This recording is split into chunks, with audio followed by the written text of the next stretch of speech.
Hi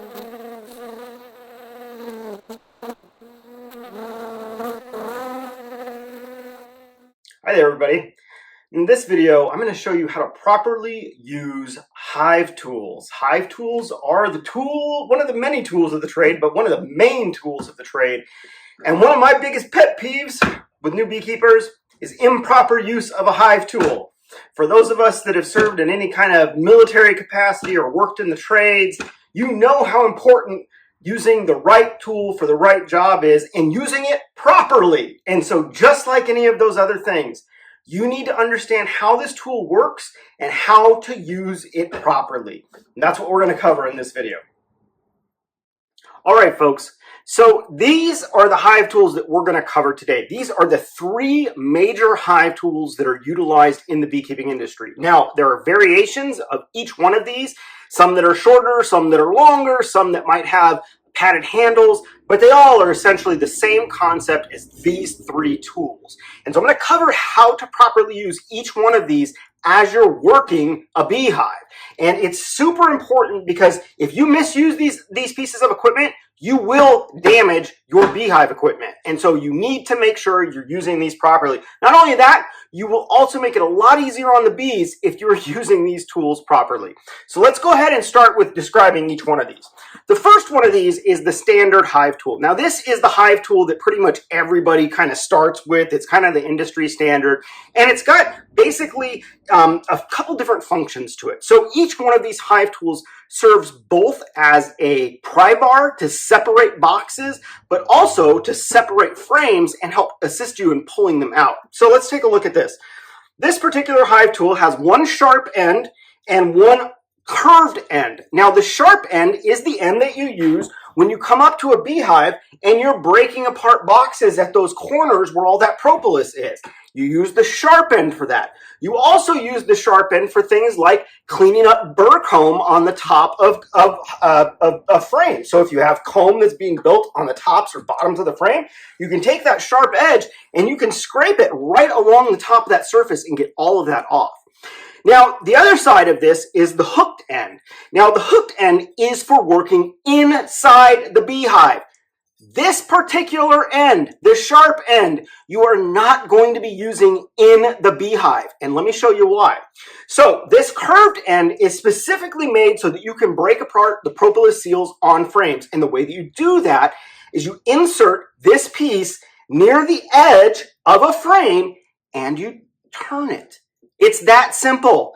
Other side, same thing, turn it. That is how easy that is. Now, the thing that I see a lot of folks do with this particular Hive tool, and all Hive tools in general, is they use the sharp end to get in right between where these two pieces meet, where your bee frames come together. These two pieces right here, those edge pieces of the frame, that particular space right there, that's how you get your bee space. So by using a sharp tool and trying to break frames apart at that particular junction, what you end up doing is you end up wearing down these particular spots, and you will end up breaking them over time. And what that will do is that will actually reduce the amount of bee space between your frames, which makes it so that the bees can't work the frames as easily. So you do not want to use that sharp end to separate at that point right there where those two frames come together. Instead, you're using that curved end properly, placing it in between and turning it. Now, the other thing that these Hive tools have on them is this kind of round area right here. This is for removing nails. If you have stray nails that are coming out on a box, you can use that, hook onto there, and pull it out. So that's what that function is. Very simple use of a Hive tool. The next one is the J-hook tool. This is my preferred Hive tool. Now, this looks very different than the standard Hive tool. It still has a sharp end at one end, but it's got this funky looking J here at the back end. Now, the front end, just like the standard Hive tool, you use for scraping. You can scrape along the tops of your frames. You use that sharp end to break apart those propolis seals in between the boxes. But the thing that's unique about this one is you see that it does not have the curve like the standard tool, but what it does have on the front of it is this little lip right here, basically where this kind of ledge is. And that is how you separate the frames with this particular tool. Again, you never go between that joining spot right there on a frame. You always come outside of it. And the way that you use this is where that little lip is right here. You place that part of your Hive tool in between the two frames and turn it. And just like this, other side, and turn it.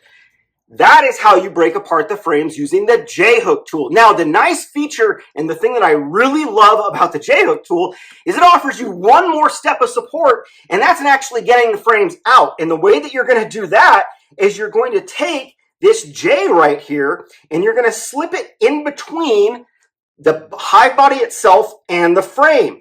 And what you do is you slip that in between there, and you'll see there's a ledge right here on this other side. You slip that hook underneath one frame, rest that ledge on the other frame, and turn it, and it helps you pop that frame right out so that you can get your finger in underneath there. Now, the standard Hive tool, you can try to use that back end, that hook end, to get in here and help you pull these out, but you will break frames using this tool in that manner. Really, the way that you get frames out with the standard Hive tool is that you can kind of come in here and help yourself. You can kind of grab the bottom of that frame and help push it up. I've even seen people use the other end like this. If you rest it up against the other frame, you can get a little leverage that way. But to help you get frames out, the J-hook tool is far superior to the standard tool because of this functionality where you slip it in and it helps you pop those frames out. It's a pretty simple tool to use. The last tool that I'm going to share with you today is the Kent Williams Hive tool. Now, this is a little more expensive. These generally run about $10 to $12, the standard and the J-hook.